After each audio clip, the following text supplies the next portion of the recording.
Muy buenos días, queridos hermanos y hermanas. Qué bueno que podamos encontrarnos una vez más para continuar con nuestro estudio de la carta a los Efesios. Ya vamos llegando al final de la epístola y tenemos algunos elementos importantes para compartir esta mañana también. Oramos al Señor. Señor, te damos gracias por permitirnos la oportunidad de estudiar tu palabra, de continuar, Señor, reflexionando en torno a esto. Queremos suplicar que por tu Espíritu Santo abras nuestros ojos para ver en las profundidades de la Sagrada Escritura y encontrar un mensaje, Señor, que también bajo el impulso de tu Espíritu podamos vivir en nuestra vida cotidiana. Bendice a cada familia que a esta hora está, se ha encontrado para adorarte y para reflexionar en torno a este texto. Que la gracia de tu Espíritu nos acompañe en todo, Señor. En el nombre de Cristo Jesús. Amén. Amén. Muy bien, hoy continuamos con el estudio de Efesios. Decíamos, estamos en el capítulo 6 y en los versículos 10 al 20, un texto bastante conocido, al que se le ha dado también muchos usos. Vamos a intentar profundizar en algunos elementos de este texto, tomando en cuenta que forma parte de una epístola mayor que hasta ahora hemos venido estudiando sistemáticamente. Entonces, el texto no nos va a parecer desanclado de la totalidad de la epístola, sino como parte del mismo argumento del todo que estamos estudiando. Vamos a leer versículos 10 al 20 del capítulo 6 de la epístola a los Efesios. Dice así: Por último, fortalezcanse con el gran poder del Señor. Pónganse toda la armadura de Dios para que puedan hacer frente a las artimañas del diablo, porque nuestra lucha no es contra seres humanos, sino contra poderes, contra autoridades, contra potestades que dominan este mundo de tinieblas, contra fuerzas espirituales malignas en las regiones celestiales. Por lo tanto, pónganse toda la armadura de Dios, para que cuando llegue el día malo puedan resistir hasta el fin con firmeza. Manténganse firmes, ceñidos con el cinturón de la verdad, protegidos por la coraza de justicia y calzados con la disposición de proclamar el Evangelio de la paz. Además de todo esto, tomen el escudo de la fe, con el cual pueden apagar todas las flechas encendidas del maligno. Tomen el casco de la salvación y la espada del Espíritu, que es la palabra de Dios. Oren en el Espíritu en todo momento, con peticiones y ruegos. Manténganse alerta y perseveren en oración por todos los santos. Oren también por mí para que cuando hable, Dios me dé las palabras para dar a conocer con valor el misterio del Evangelio, por el cual soy embajador en cadenas. Oren para que lo proclame valerosamente como debo hacerlo. Las palabras finales del texto que estábamos leyendo muestran la condición en la que el escritor está, ¿no? Está prisionero por causa de su predicación del Evangelio y en medio de esas circunstancias escribe esta epístola. Toda la epístola, hasta ahora, toda la carta, todo el libro que hemos venido estudiando segmento a segmento, y les recuerdo que ustedes pueden encontrar todos esos sermones en la página de la iglesia para hacer el recorrido completo. Toda la epístola nos ha mostrado el proyecto de Dios, un plan de Dios, tan novedoso, decíamos desde el comienzo, que solo puede ser descrito como una nueva creación. Nosotros hemos hablado de la nueva humanidad de Dios, la nueva forma de ser humanidad que Dios está creando. ¿En qué consistía esta nueva humanidad? A partir del relato del propio texto bíblico que hemos venido descubriendo, a lo largo del estudio, esta nueva humanidad, entendida en su contexto, tiene que ver con que ya no existe, desde el comienzo, un muro que impide el acceso a Dios, un muro que separa a judíos y gentiles, por ejemplo. Pero de ahí en adelante, la misma epístola va desarrollando la idea de que no solo judíos y gentiles tienen acceso igualitario ante Dios y por lo tanto judíos y gentiles tienen un mismo valor y una misma dignidad ante Dios, sino que continúa la epístola desarrollando la idea en cuestiones mucho más específicas. Por ejemplo, hombres y mujeres tienen igual dignidad ante Dios, padres e hijos igual dignidad ante Dios, esclavos y amos, como decíamos en la semana anterior, igual dignidad ante Dios. Digamos que la nueva humanidad es una nueva humanidad que se funda sobre la base de un acceso igualitario, no mediado por estructuras humanas, del ser humano a Dios, ¿no? El ser humano en hombre, mujer, niño, padre, esclavo o libre. Y eso, decíamos, que en la Biblia se menciona de esta manera, habrá traído consecuencias históricas, habiéndose desarrollado la idea de la igual dignidad en algunos aspectos más que en otros, pero en germen esto ya ha sido sembrado y la nueva humanidad va dando fruto en la medida en que esto se va concretando. No existe entonces un muro que separe de Dios porque Jesús lo destruyó con su sangre, ¿no? Una nueva humanidad que no puede encontrar su modelo de ser en los funcionamientos humanos, las estructuras humanas que todos conocemos y que frecuentemente damos por aceptadas porque hemos crecido en ellas. Pero en el horizonte se levanta una amenaza a este plan de Dios, a este proyecto de Dios.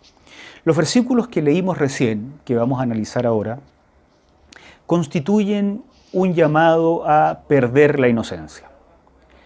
Ante la propuesta de Dios de esta nueva humanidad con estas características de libre acceso a Él, se levanta un enemigo frente al cual solo se puede resistir en condiciones de mucho esfuerzo. El versículo 10 es muy claro en este sentido. Fortalézcanse con el gran poder del Señor. Pónganse toda la armadura de Dios para que puedan hacer frente a las artimañas del diablo. Frente a este enemigo que se describe como el diablo, que usa artimañas para oponerse a la realización del plan de Dios de esta nueva humanidad, no se puede resistir de cualquier manera, sino con el gran poder del Señor. Los versículos de hoy hablan de la lucha cósmica que enfrentarán los que tomen en serio este camino descrito en los capítulos anteriores de esta epístola. Se resume en dos enunciados. Primero, la oposición al plan de Dios, el enemigo, no es simple idea humana. Pablo dice que se trata de artimañas del propio diablo. Segundo, la defensa contra tal acción del diablo tampoco puede darse con simple estrategia humana. Pablo dice, la armadura de Dios nos será útil. Partamos hablando del enemigo y la manera en que este enemigo de la nueva humanidad es presentado en este texto. El enemigo que enfrentamos, miren ustedes cómo lo describe en los versículos 10 al 12. Lo leo. Porque nuestra lucha no es contra seres humanos, sino contra poderes, contra autoridades, contra potestades que dominan este mundo de tinieblas, contra fuerzas espirituales malignas en las regiones celestiales. ¿Cómo es el enemigo? Una cosa que habría que pensar acá es que uno de repente tiene la tendencia a decir, bueno, esta gente que se opone a la igual dignidad del ser humano, esta gente que se opone al respeto por la vida y a la no pertenencia de un ser humano respecto de otro, a la esclavitud, la negación de la esclavitud o este tipo de cosas, son simples personas mal informadas, son personas con un pensamiento retrógrado. Para Pablo no es así. Para Pablo, esta oposición al plan de Dios proviene del diablo mismo. Nuestra lucha no es contra seres humanos. No es cuestión de identificar ciertas ideologías humanas que se oponen a la igualdad, que se oponen al trato igualitario en cuanto a dignidad, al reconocimiento del mismo valor. No es cuestión de identificar ideologías humanas en esto. Para el apóstol se trata de el diablo mismo. El enemigo es un enemigo poderoso. Pero si eso es un error, identificar, esta oposición simplemente con elementos humanos, también es un error pretender que en este texto Pablo intenta crear una especie de descripción de jerarquías espirituales. Este texto ha sido usado para construir demonologías y angelologías de todo tipo. No se trata de una demonología. Lo que Pablo describe acá como la oposición al plan de Dios es la descripción de un enemigo muy poderoso, demoníaco si tú quieres, pero no está intentando satisfacer nuestra curiosidad sobre el funcionamiento del mundo de los espíritus para decirnos que hay jerarquías de tal o cual tipo. No, es para decirnos que no luchamos contra otros seres humanos, que luchamos contra las huestes del diablo mismo. Por eso ha sido un error focalizarse en este texto sin tomar en cuenta de qué viene hablando. Estos poderes demoníacos son enemigos del proyecto de Dios de construir una nueva humanidad y por tanto enemigos de todos aquellos que nos inscribimos como parte de este plan de Dios, como parte de este proyecto de Dios, porque tenemos libre acceso al trono de la gracia, porque el muro ha sido roto. No, Pablo está simplemente señalando que se trata de un enemigo poderoso, de algo en lo que hay que ver el poder demoníaco. El creyente debiera dejar de pensar entonces que los posicionamientos contrarios al reconocimiento del igual valor de judíos y gentiles, mujeres y hombres, hijos y padres, esclavos y amos, con todas las implicancias históricas que esta enseñanza trajo, son simple cuestión de ideas humanas. Debiéramos dejar de pensar que quien se opone a esto están simplemente equivocados. Para Pablo se trata de la oposición de un enemigo poderoso y de una lucha con consecuencias cósmicas, porque estos son poderes demoníacos que gobiernan en las esferas invisibles, pero que tienen consecuencias prácticas en la vida de seres humanos, donde hay unos subordinados, oprimidos y muchas veces minusvalorados por parte de otros. La sociedad actual, influenciada muchas veces por películas o por historias o por tradiciones ancestrales que todos hemos oído, ve lo demoníaco simplemente en lo grotesco de algunas imágenes de películas de exorcistas o de experiencias de éxtasis que muchas personas han tenido. Pero nos cuesta mucho ver lo demoníaco en esos actos de violencia donde unas personas se apropian de otras.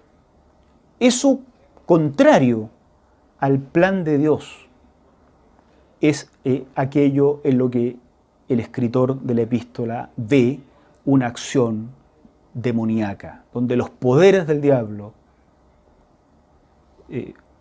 se oponen a Dios. Por lo tanto, deben enfrentarse con armas espirituales. Y aquí es donde propone vestirnos de la armadura de Dios. Miren ustedes los versículos 13 al 20. Por lo tanto, pónganse toda la armadura de Dios, para que cuando llegue el día malo, puedan resistir hasta el fin con firmeza. Manténganse firmes, ceñidos con el cinturón de la verdad, protegidos por la coraza de justicia, calzados con la disposición de proclamar el Evangelio de la paz. Además de todo esto, tomen el escudo de la fe, con el cual pueden apagar todas las flechas encendidas del maligno, y tomen el casco de la salvación y la espada del Espíritu, que es la palabra de Dios. Un énfasis de este texto que acabamos de leer tiene que ser puesto en el carácter divino de esta protección. Es una armadura, pero no es cualquier armadura, es la armadura de Dios. Ahí está el énfasis. Es la armadura de Dios, en el carácter divino de esta protección. Porque el enemigo que se enfrenta no es simplemente una idea humana, no es la porfía humana. Para el apóstol se trata de un poder demoníaco que se opone al plan de Dios y por tanto la defensa que permitirá estar firmes proviene también de Dios. Aquí, respecto de la armadura, se puede caer fácilmente en el absurdo de empezar a encontrarle una utilidad a cada prenda de la armadura, que la coraza cubre el pecho, que el casco cubre la cabeza, ese tipo de cosas que se ha usado anteriormente suele desorientar y ocultar el verdadero sentido de este segmento. De lo que se trata no es de una descripción pormenorizada de las partes que tiene una armadura, sino del origen de esta armadura. Proviene de Dios. Fíjense que hay otros textos en la Biblia donde se dice que Dios usa yelmo, el yelmo de Dios. Y en otras partes se habla de la coraza de salvación y no como acá, que el yelmo es el de la salvación o el casco es el de la salvación. No, detallar cada una de estas cosas podría más bien perdernos. No es una descripción de una armadura, simplemente tiene que ver en este primer énfasis del origen, de la proveniencia de esta armadura. Se trata de una armadura de Dios. Y el segundo énfasis está en los valores que encarna esta armadura. Interesante, miren lo que dice: cinturón de la verdad, coraza de justicia, proclamación del Evangelio, escudo de la fe, casco de la salvación, espada del Espíritu, que es la palabra de Dios. El creyente enfrenta al enemigo vestido con estos valores, con estas prácticas: la verdad, la justicia, la proclamación del Evangelio de la paz, la fe, la salvación, la palabra de Dios. Estos temas son muy relevantes porque de esto el creyente debe estar vestido. Lo que nos hace visible, la ropa, lo que llevamos por fuera, la armadura, dice en este ejemplo que nos permite funcionar en el combate. Debemos estar vestidos, preparados para el combate con verdad, con justicia, con proclamación del Evangelio de la paz, no de la guerra, de la paz, con fe, con salvación y con palabra de Dios. Vamos a dedicar un sermón más la próxima semana a tratar cada uno de estos elementos que son prácticas que deben verse en la vida de cada creyente que quiere permanecer firme, porque finalmente son la vestimenta de quien quiere estar firme frente a las artimañas del diablo. Pero miren entonces que la armadura de Dios nada tiene que ver con algún tipo de protecciones excéntricas ni espiritistas o algo por el estilo. No, la armadura tiene que ver con ciertas prácticas cristianas, con ciertas conductas que si las vivimos de esta forma, vamos a estar firmes frente a las artimañas del diablo que por todos los medios pretende impedir que la nueva humanidad de Dios se exprese en nuestras vidas, en nuestras familias, en nuestras sociedades. Un par de consideraciones finales para redondear algunas ideas y para quedarnos pensando durante la semana. Primero, las huestes espirituales de maldad representan la oposición al plan del Señor expresado en la epístola. Somos llamados a ver lo demoníaco en acciones del día a día.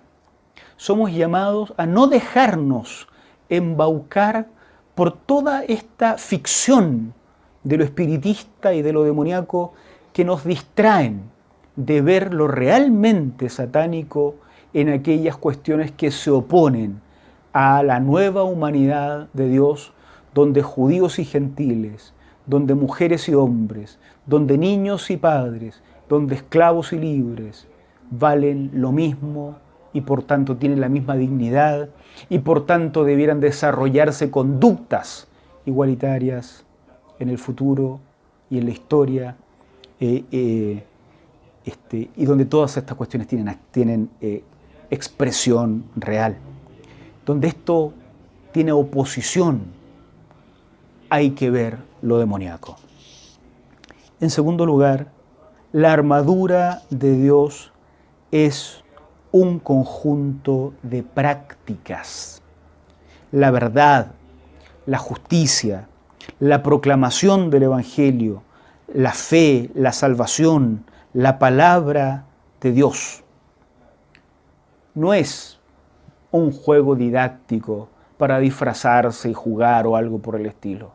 Somos llamados frente a esta presencia demoníaca en lo cotidiano y en las estructuras de nuestra propia sociedad, somos llamados a vestirnos con ciertas conductas, tales como la verdad, la justicia, la proclamación del Evangelio, de la paz, la fe, la salvación y la palabra de Dios.